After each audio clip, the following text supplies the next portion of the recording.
Намаз окуганда тырнак, кашты жасап, татуаж окуса болобу? Азыр мусулмандык каш жасалга деп реклама кылып атат. Бул жагы кандай болот? Каш, кирпик жасаган болбойт таксы. Кашты өзгөчө терүү боюнча пайгамбарыбыз катуу сөз айткан болгон. Кашты. Тиштерди мына түздөп, оңдоп неме кылса мейли. Мурун кыйшыйып калды, кулак кандай болуп калды мисалы, жана башка, Бирок кашты тергенге уруксат эмес. Кирпиктерди узартып коюп, тияк-бияк неме кылганга жок. Алла Таалам сизге кандай кирпик берди, ошодо сиз сулуусуз. Кандай көз берди, ошодо сиз сулуусуз. Алла өзү жактырып, өзү жараткан болгон. Алла Тааланын жаратканына кошумча алымчанын кереги жок да. Алхамдулилlah, Алла Таалам толук чырайлуу жаратуучу.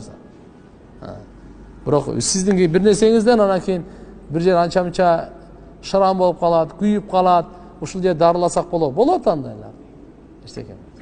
Бирок мына кирпик эми бир адамдын таптакыр кирпиги жок болсо, мындай чаңдар кирип кетип аткан болсо, бул уже башкача карашыбыз керек. Кирпиги бар эле, анан үстүнө дагы кирпиктерди кошуп